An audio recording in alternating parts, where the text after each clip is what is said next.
with the Sweden to be allied. And then one more question to Mr. Niinistö. Do you feel relieved? Yes, surely, from the result. But I want to tell you that the whole process, it hasn't been that tough in a way. We have had so good cooperation all the time and full trust.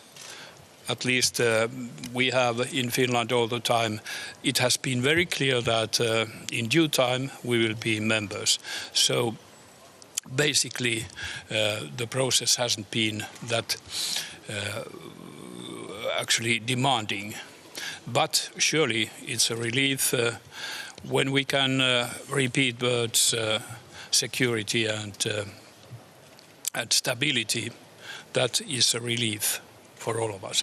To Sweden, we have all the way been working together with Sweden. We continue helping them as much as possible. I have been discussing with President Erdogan. You have been discussing many times, and I think at least I have a very positive outlook for that. Just to concur with President Niinistö, we are both in close contact with Ankara, with President Erdogan. I went to Ankara a few weeks ago, and that was where we agreed on the way forward, both when it comes to this final ratification of Finland, but also that we agreed to restart the process in what we call the trilateral permanent mechanism with Finland, Sweden, and Turkey to follow up on the trilateral memorandum of understanding that was signed in Madrid. President Niinistö was there, I was there, and now it's important to follow up and to ensure that one important element, which is actually to finalize the membership process, not only for Finland but also for Sweden, is fully implemented. And my message is and has been also in my meetings in Ankara that not only Finland but also Sweden has delivered on the commitments they have made under that trilateral agreement. So nothing should hinder or be an obstacle for also the final ratification of also Sweden to become a member. This is a top priority for the alliance. This is important for me personally, and all allies agree that we should try to finalize the accession also of Sweden as soon as possible. So we will continue to work on this, and hopefully we can have Sweden in soon. Let me add one more thing, and that is that Finland and Sweden applied together. They did so in May last year. Already in June, 1 month after, all allies, also Turkey, invited Finland and Sweden to become members, and so far this has been the fastest accession process in NATO's modern history. I also stated that, of course, the most important thing is not that Finland and Sweden joins exactly at the same time. The most important thing is that they join as soon as possible. Today Finland is joining, and then we will ensure that also Sweden can join as soon as possible. Okay, we'll go to ARD. President, Russia always says that the enlargement of NATO towards the east or the north threatens Russia. And what do you, or are you afraid that the Finnish accession is also a pretext for Russia to see Russia surrounded, to be threatened by the West? Actually, like you said, Russia has been repeating that, and President Putin took it up very clearly in December 21, and that was one of the reasons why the discussion in Finland rose. We don't want to be or we do not want that others say what we should do and what we can't do. I had full belief, surely, on NATO. NATO won't close its doors, but nevertheless, that was Russians, in a way, tried to create a sphere around them. And, well, we are not a sphere. And all this, the result we see today. Lady over there. Thank you, Ida Hallikainen from Ilta-Sanomat. This day means a big change for Finland's security. How big this change is, and what does it mean for us and for NATO? Well, like Secretary General told, we have been on board quite a long time. We are enhanced partners with Sweden now more than 10 years. And during that time, we have all the time been developing our capabilities of working together with NATO. So the change is not that radical. It has actually taken place year after year by us getting closer. That the same fits with Sweden too, surely. In a daily life, I do not believe that people see very much changes. But like I started with, is that I'm sure that Finns feel themselves more secured, more feeling that we are living in a stable Europe, a stable world, and that is most important for us. Today, Finland will become a full member of the alliance, and that means that from today on, Finland will participate in all NATO structures, military civilian activities, and also be at the table in all NATO meetings, and also have a vote and be part of decision making within the alliance. But of course, most importantly, what happens from today on is that Finland will be covered by NATO's ironclad security guarantees, our Article 5, that says that an attack on one ally will be regarded as an attack on all, one for all for one. Then the President is absolutely right when he says that this has been a gradual development. Finland and Sweden have many years been very close partners. Then after we invited Finland and Sweden in June last year, they got an other status, invitee status, which is a special status that actually triggered a process where we started to integrate Finland and Sweden into our military and civilian structures. But of course, it is a different thing to be close and an invitee and to be a full member, which is the case for Finland from today on. Thank you very much, colleagues. This wraps up this press point, but we'll see you at the flag-raising ceremony soon. Thank you. Thank you. Thank you. If you're just joining us, we've been following live coverage there from Brussels of Finland's accession to NATO. NATO, as of today, has 31 members, the most recent being Finland, having just joined today. We've been following a press conference there with Finland's president, Sauli Niinisto, as well as, of course, Jens Stoltenberg, the Secretary General of NATO. They were both there talking about Finland's joining NATO. We heard from Finland's president there saying it's a great day for Finland. He said that Finns now feel more secure. Jens Stoltenberg, the NATO chief, saying that nothing now should hinder Sweden's accession to NATO. Well, joining us from our Brussels bureau is Terry Schultz. She's been following that press conference and joins us from just outside NATO headquarters. Terry, what did you make of those statements we just heard from the NATO chief and Finland's president? Well, Terry, it was obvious that for Finnish President Niinisto, this is truly a momentous day. In fact, he said it may be the most historic day in Finnish history post-World War II. And that's a big statement because, of course, this was a country that never wanted to join the alliance. It had made clear that it thought that being non-aligned was the safest position to be in, but Russia's invasion of Ukraine changed all of that. So you can probably hear the music starting behind me. Dignitaries and press are starting to flow in for what is going to be really, for Finns, a very emotional moment, and that is the raising of Finland's flag here at NATO headquarters, making it the 31st ally. So indeed a historic day for Finland. But what about NATO? NATO's border, Terry, has just doubled. Border with Russia has just doubled. I think Finland has a 1,300-kilometer border with Russia. What does this development mean for NATO? That's right.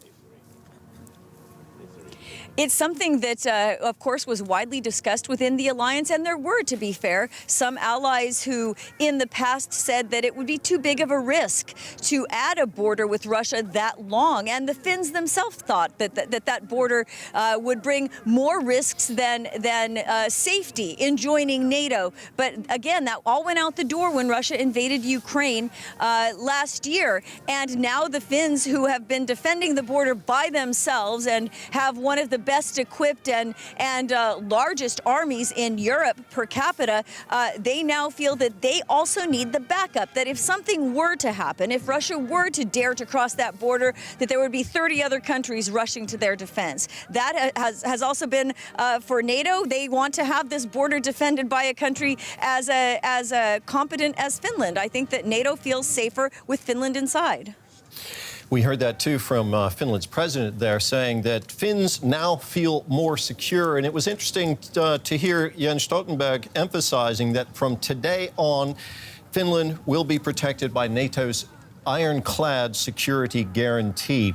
So that's NATO and Finland. But what about Russia on the other side of that border, Terry? How is Russia reacting to this? So this has been a very interesting development. I mean, because again, a little over a year ago, Finland wasn't thinking of joining NATO, and Russia had always threatened that if the country dared to do so, that there would be repercussions. And in fact, it tried to say that again when Finland's population started moving in the direction of joining NATO. Russia told it that would be a mistake. And in fact, that's where you really saw Finnish President Sauli Niinistö change his mind. He got angry that Russia would dare to tell Finland what it could and couldn't do, where it could and couldn't be. And that's where Niinistö started to come out for the first time really strongly in favor of NATO membership. He didn't like being told what to do. And so Russia now is not in a good position to make any territorial threat to Finland. In fact, Finns have tracked the armaments and the forces that would have been stationed somewhat close to the Finnish border just traditionally now have to move into battle in Ukraine. So right now, there's no way Russia could come across the border and get Finland. They feel a bit safer right now while Russia is occupied in Ukraine. And now if Russia ends the war in Ukraine somehow and moves to reinforce its side of that border, Finland feels more secure because, of course, the NATO allies would have its back. Terry, thank you for now. That was our correspondent Terry Schultz there, just outside NATO headquarters in Brussels. Terry, we'll be coming back to you later in the program for more on the ceremony with Finland joining NATO today. Now, let's go to the U.S. and former U.S. President Donald Trump is preparing to surrender to prosecutors in New York before an unprecedented court appearance. Trump is the first sitting or former U.S. president to face criminal prosecution. He's accused of covering up payments to adult film actor Stormy Daniels. The former reality TV star turned president is the biggest story in town again. Arriving at Trump Tower, Donald Trump headed quickly inside for more talks with his legal team. His supporters rallied loudly nearby, while others demanded justice. Indicting him on a hooker's payment 10 years ago or 7 years ago is a misdemeanor, and it should not be a felony case by Alvin Bragg. I don't think they have anything to lock him up for. I think this is just the political persecution of somebody that they don't like. And on top of that, I think it's election interference. I think the country is very divided at this point, so I think it's important that we understand that this is not about sides, it's about justice. A criminal case against Trump would be unlike anything the US has ever experienced. On Tuesday, he is expected to surrender himself at the district attorney's office before being arraigned at the criminal court, where the charges will be read to him. Authorities are bracing for protests. As always, we will not allow violence or vandalism of any kind, and if one is caught participating in any act of violence, they will be arrested and held accountable, no matter who you are. While Trump was the focus of attention in New York City, President Joe Biden was visiting a factory in Minnesota. He has consistently refused to comment on the charges against Trump, and Monday was no exception. I'm never more optimistic about the future of our country. But just remember, it's just important to remember who we are. We're the United States of America. There is nothing beyond our capacity. Trump has vowed to continue with his 2024 presidential bid come what may, and this case has even seen a surge in his support among Republicans. But opinion in the country remains deeply divided, with more Americans than not saying he should face charges over the Stormy Daniels case. And let's cross straight over to New York City, where our chief U.S. correspondent Ines Pohl is standing by for us outside the court building in Manhattan, where that arraignment of Donald Trump should be taking place. Ines, describe the scene for us there. Yeah, everybody's waiting. Donald Trump is expected in around 5 hours to enter the courthouse right behind me. Terry, you know, many expected protests from both sides, supporters of Donald Trump and those who are in support of the indictment. But as for now, it's still fairly calm here. There are probably 50 or so protesters and probably 200 or 300 journalists. So I think it's fair to say that for every protester, there's at least 3 media people. And that actually might play into Donald Trump's playbook. Why? Because he, as always, is making the best of the attention he gets and is turning this into a money machine. Ines, thanks for now. Of course, we'll be following this throughout the day. That was our correspondent Ines Pohl in New York City, just outside the courtroom where Donald Trump is about to be arraigned. Let's catch up on a few other stories making headlines around the world today. Russian authorities have charged a 26-year-old woman with terrorism. She's accused of bombing a cafe in St. Petersburg. The blast killed Vladlen Tatarsky, an influential pro-war blogger. Kremlin claims Ukraine was behind the incident, but Ukraine denies any involvement.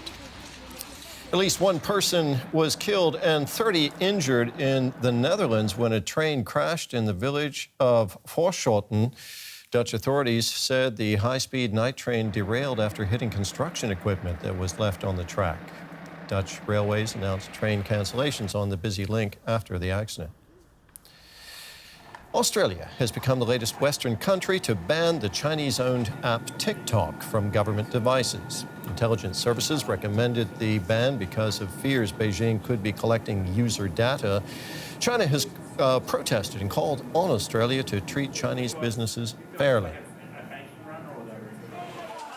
A massive fire has engulfed a shopping complex in Bangladesh's capital, Dhaka. The blaze began in the early hours of Tuesday in the Banga Bazaar, known for its cloth vendors and home to some 3,000 shops. Army units are aiding firefighters in the effort to control the blaze. No immediate casualties were reported. Ukraine says Russian suicide drones have struck the city of Odessa in an overnight attack. Ukrainian defense forces say they shot down 14 of the 17 Iranian-made Sashed drones unleashed on the strategically important city on the Black Sea. According to local officials, one drone hit a business in the region, causing a fire which has since been put out. There were no reports of human casualties. Meanwhile, Germany's vice chancellor has paid his first visit to Ukraine since the Russian invasion last year. Robert Habeck joined President Zelensky on a visit to a Ukrainian village where Russian forces allegedly carried out war crimes a year ago. They visited a school basement where nearly 400 villagers were held captive for almost a month by Russian troops. 11 people died during the ordeal in the village north of Kyiv. In discussions with Ukrainian government officials, Habeck expressed regret that Germany did not help arm Ukraine before the Russian invasion. We changed our position, but it took too long and was too late. I know that.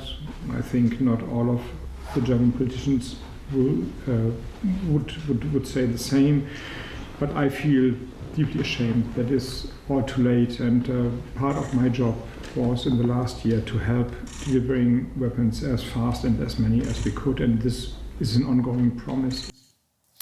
The German Vice Chancellor, of course, brought more than just apologies on his first visit to Ukraine. DW political correspondent Julia Saldelli told us more.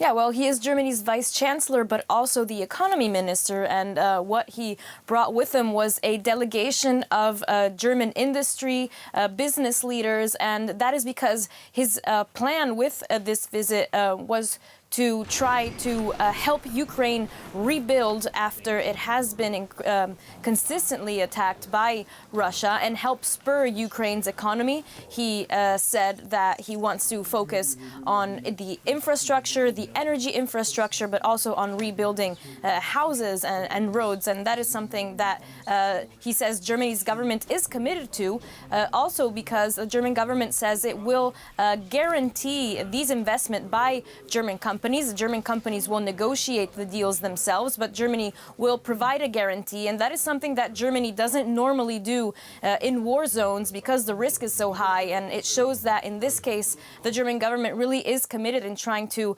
help Ukraine rebuild. NATO has officially welcomed Finland as its 31st member at the alliance's headquarters in Brussels. Finnish Foreign Minister Pekka Haavisto signed the official accession document and handed it to U.S. Secretary of State Antony Blinken.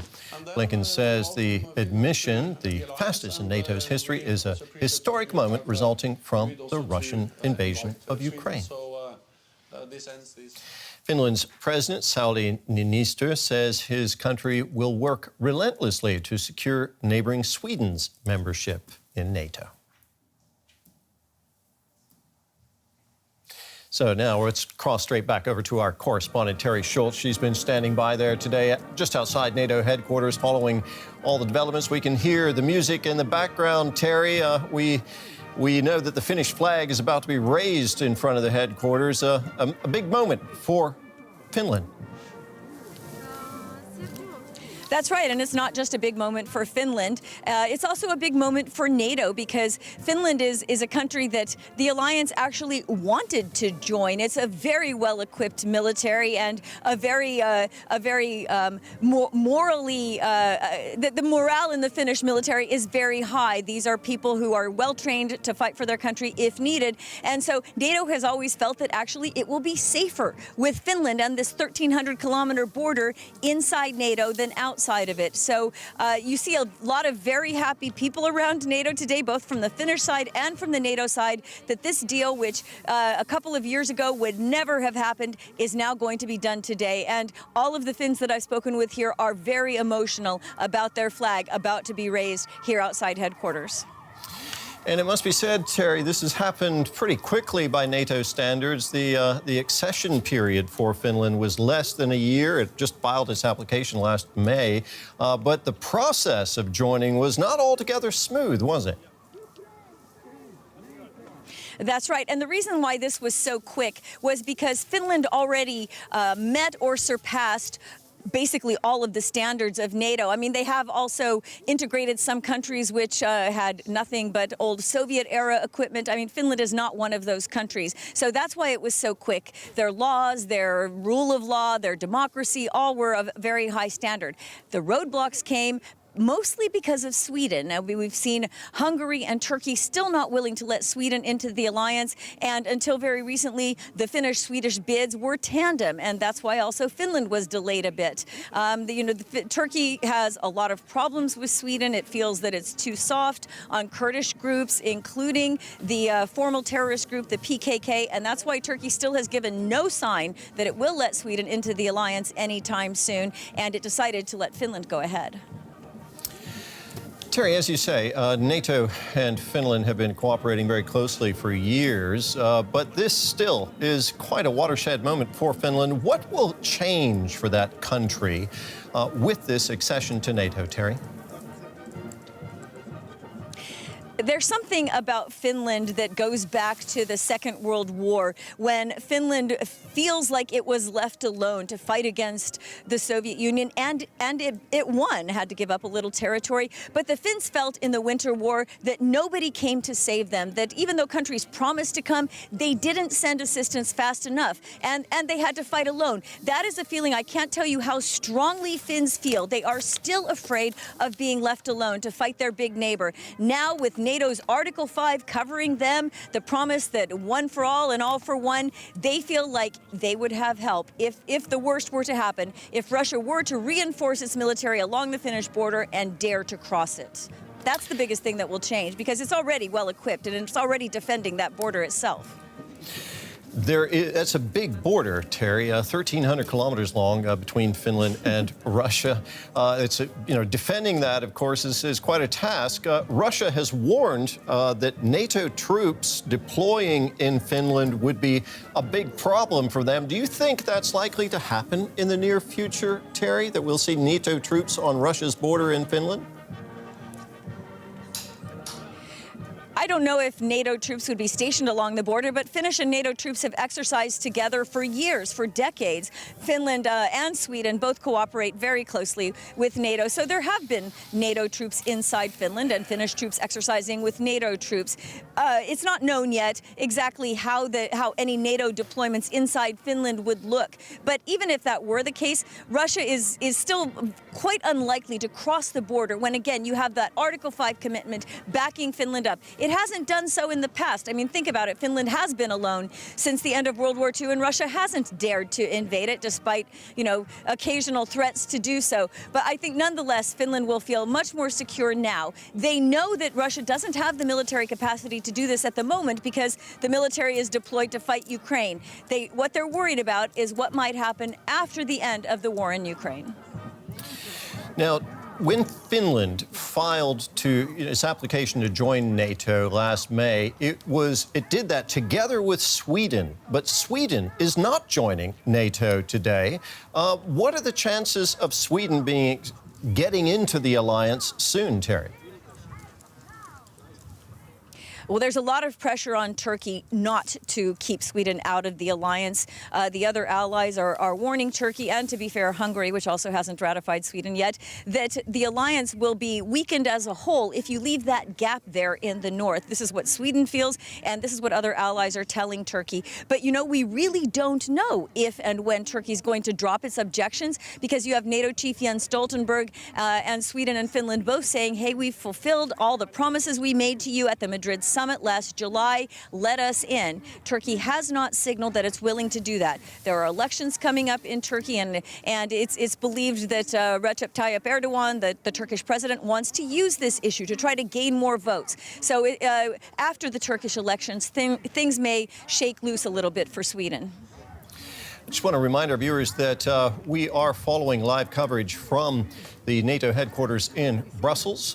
We are going to get some live pictures from the ceremony itself, which is about to get underway for the raising of Finland's flag together with the other 30 members in NATO. There is a foreign ministers meeting happening right now also today in Brussels. I've seen a number of the foreign ministers from different NATO countries already gathering there. We're going to continue following these pictures. Meanwhile, Terry, stay with us. We're going to be coming back to you, of course, throughout this. What about Finland's path to NATO accession, Terry? This was, as we mentioned, not very easy. We've had some obstacles both from Hungary and from Turkey. Does Finland from today on fully enjoy the protection of NATO, Terry?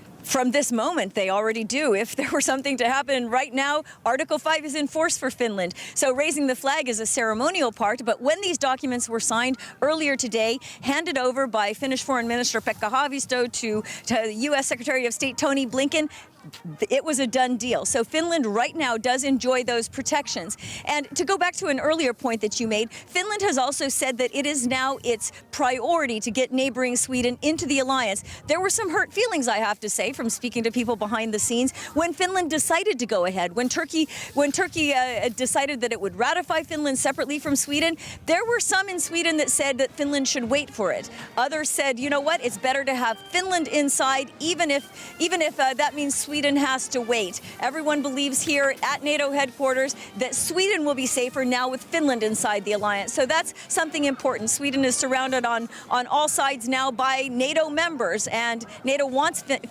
Sweden to feel reassured. But again, there is lingering regret that Sweden's flag is not being raised behind me today as well. Jens Stoltenberg, earlier he was speaking at a press conference at the beginning of all of these ceremonies there. He said that nothing should hinder ratification of Sweden's accession to NATO now. So clearly there's quite a bit of pressure on both Hungary and Turkey to ratify that accession. So you're looking at live pictures from NATO headquarters, and right there you can see the Finnish flag that's about to be raised together with the other flags of the NATO member countries, the 30 other member countries of NATO.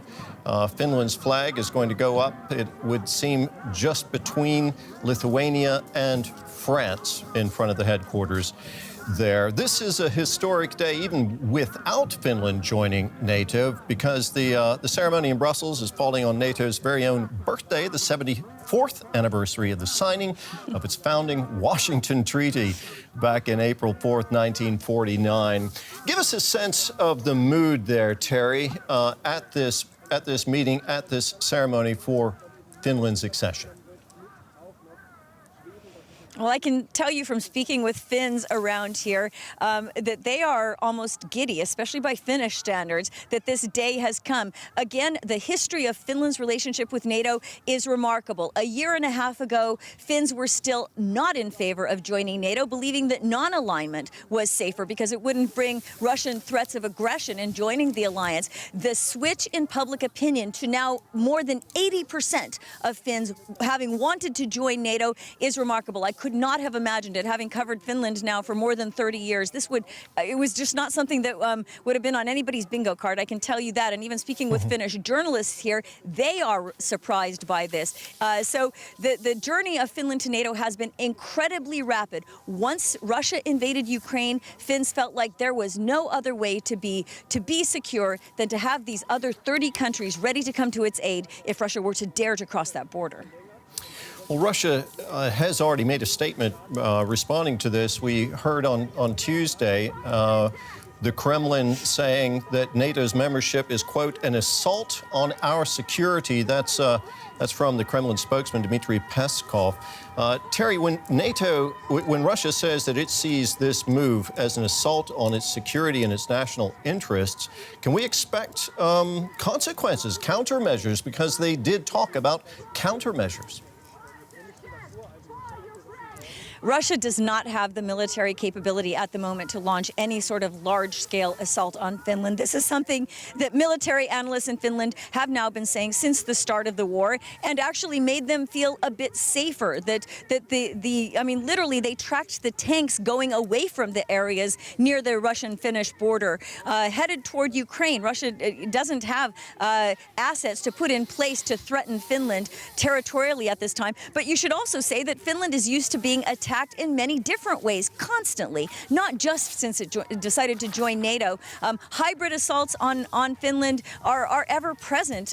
Russia is constantly trying to attack it with cyber attacks. It launches disinformation campaigns.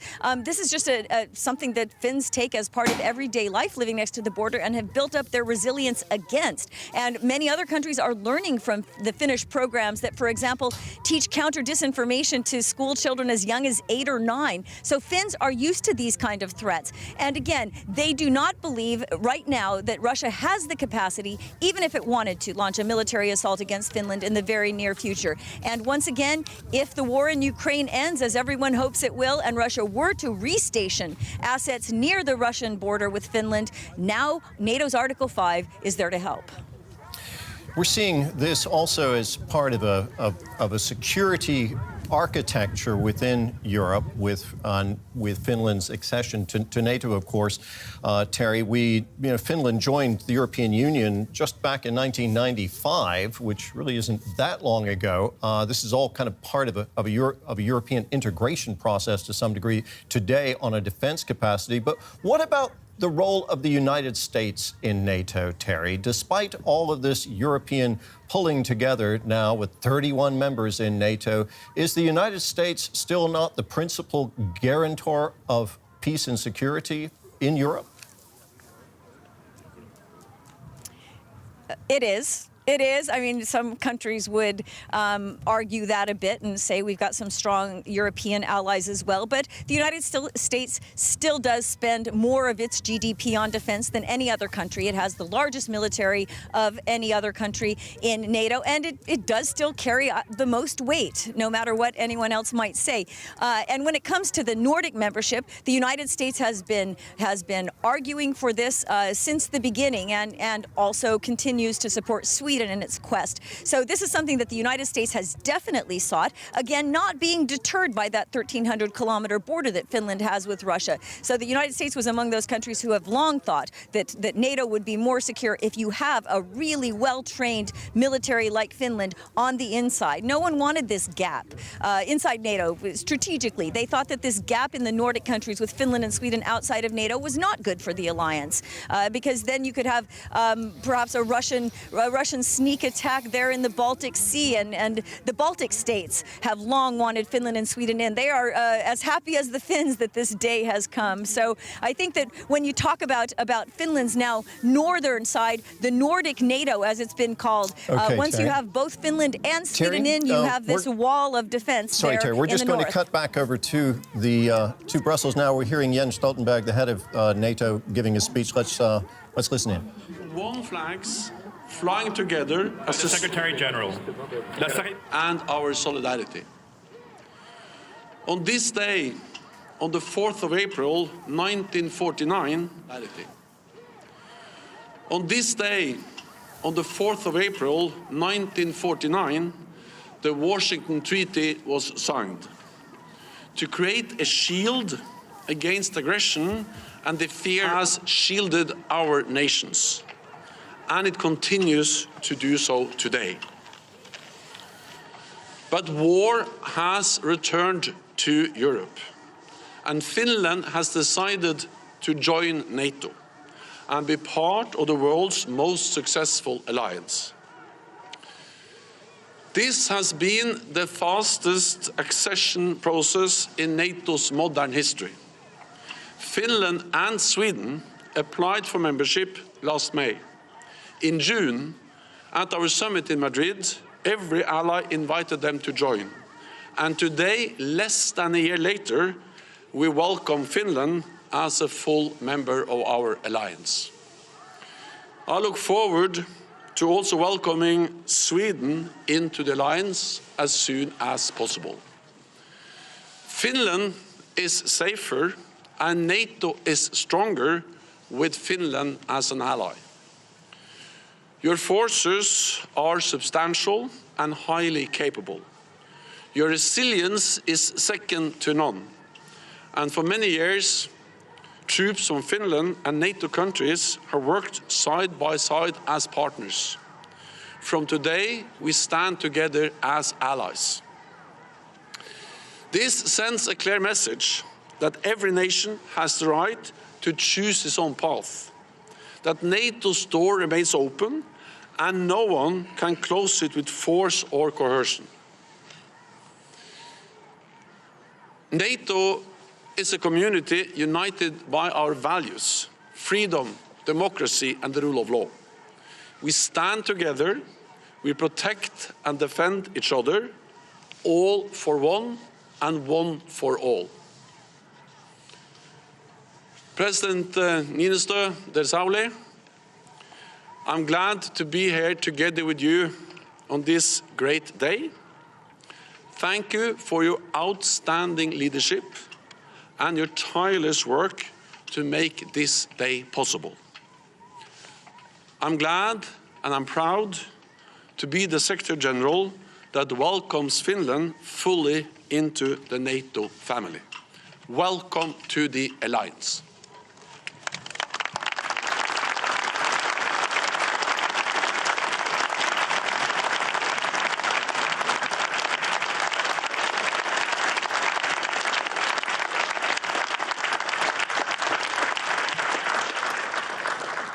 The President of Finland will now deliver his address. Maintenant, le président de la Finlande va prendre la parole. Secretary General Stoltenberg, dear Jens, ministers, excellencies, ladies and gentlemen. Finland has today become the 31st member of NATO. The era of military non-alignment in our history has come to an end. A new era begins. Each country maximizes its own security. So does Finland. NATO membership strengthens our international position and room for maneuver. As a partner, we have already long actively participated in NATO activities. As an ally, Finland will contribute to NATO's collective deterrence and defense. Membership of the alliance provides security for Finland. Finland, on the other hand, provides security for the alliance. Finland, committed to the security of all NATO member states, will be a reliable ally that strengthens regional stability.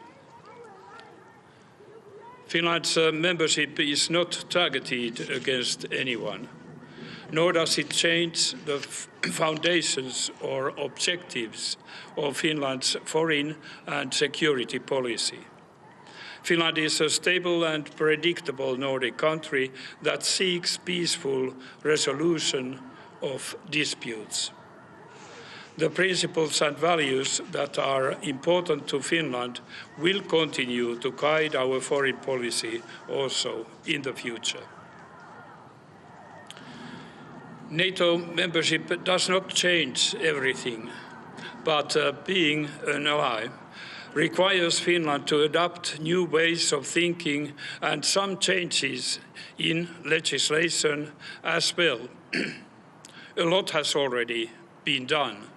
For years, we have developed our NATO compatibility.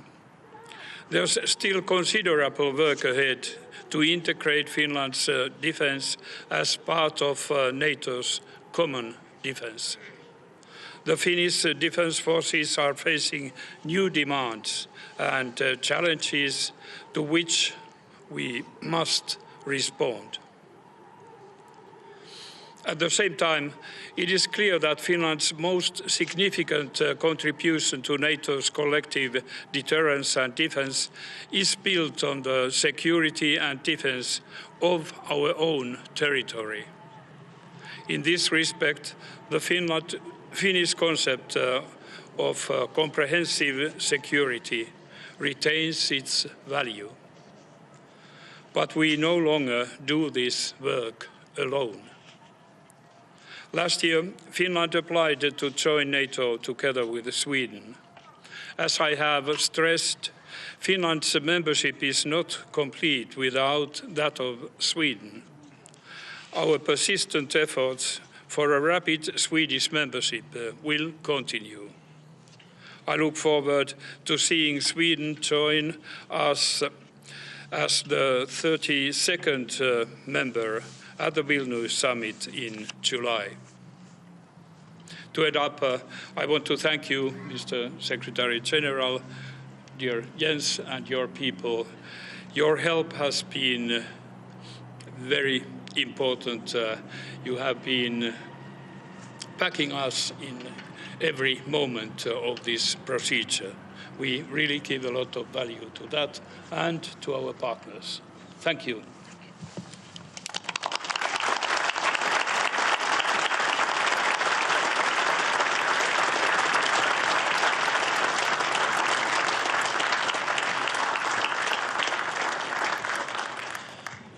Finland's flag will now be raised while the national anthem is played.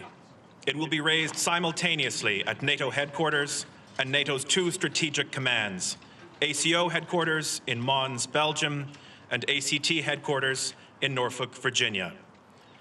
Nous allons maintenant procéder au lever du drapeau de la Finlande au son de l'hymne national. Les couleurs seront levées simultanément au siège de l'OTAN et aux deux commandements stratégiques de l'OTAN, l'ACO à Mons, Belgique, et l'ACT à Norfolk, Virginie.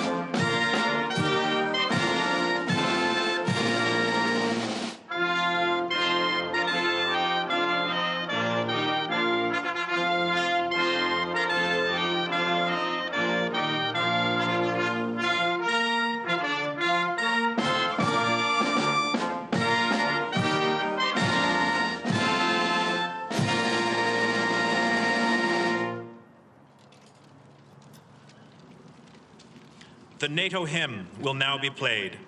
Et maintenant, l'hymne de l'OTAN.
This concludes the this has been the ceremony of the official ceremony for Finland joining NATO, taking place at Brussels at NATO headquarters. We just heard the Finnish national anthem as the Finnish flag was raised for the very first time at NATO headquarters. Finland becomes the 31st country to join, to become a member of NATO. Our correspondent Terry Schultz is on the scene there, standing just outside NATO headquarters. Let's cross over to her now. Terry, Finland applied to join NATO last May, in May of 2022, following Russia's invasion of Ukraine. That really hasn't been very long, just 11 months, but it's been a tense 11 months with that war raging in Ukraine. There must be a sense of relief among NATO leaders there today. That's right. Finnish President Sauli Niinistö was asked earlier if he felt relieved, and he said yes. I mean, the process was bumpy, of course, not as bumpy for Finland as it continues to be for Sweden. But as long as Finland and Sweden had a tandem bid applying together, Finland was also held back by especially the Turkish disdain for Sweden and the arguments that Turkey has that Sweden is too soft on especially Kurdish militant groups that reside there in Sweden. But just a few weeks ago, NATO decided that it was in its interest to split the bids. Finland agreed to do so, to the regret of many in Sweden. And that's why we see the Finnish flag being raised today, but without the Swedish one. We heard the Finnish President, Terry, suggest that Sweden may join NATO in July. He says he's looking forward to that happening at the Vilnius summit. Is that widely expected? You'd have to ask Ankara if that's going to happen. Of course, that's what they say because they want to keep the pressure on the Turkish president to send that vote to the parliament on Sweden. But Turkish President Recep Tayyip Erdogan has given no assurances that he'll do that. In fact, he and his government continue to say that they do not believe that Sweden deserves to be in NATO. So there's a lot of diplomacy to be done between now and the July summit in Vilnius. But I think you'll hear NATO officials continue to say that they expect that as a way to keep pressure on Ankara.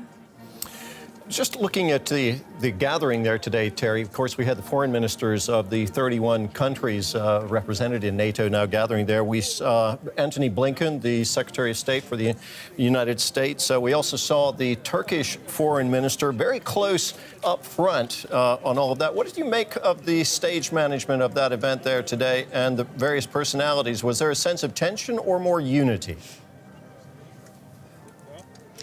I think that when it comes to the Finnish membership, once the Turks decided it was fine for Finland to go ahead, they threw their weight behind it and all's grand. But I can tell you that Finland is going to be pressing Turkey as well now to let Sweden in. So there are certainly going to be a lot of bilaterals with Turkish Foreign Minister Çavuşoğlu here at NATO headquarters. I know that the Swedes are going to have a talk with him, try to get some more clarity on when Turkey may be ready to drop its opposition. You have NATO Secretary General Jens Stoltenberg and the Swedes saying they believe they have done everything they pledged to Ankara to do at the last summit in Madrid, and that now there should be nothing more holding up the Swedish bid. Terry, thank you very much. That was our correspondent Terry Schultz there just outside NATO headquarters in Brussels on the day that NATO has officially welcomed Finland as its 31st member. I'm Terry Martin. From me and all of us here at DW News, thanks for watching.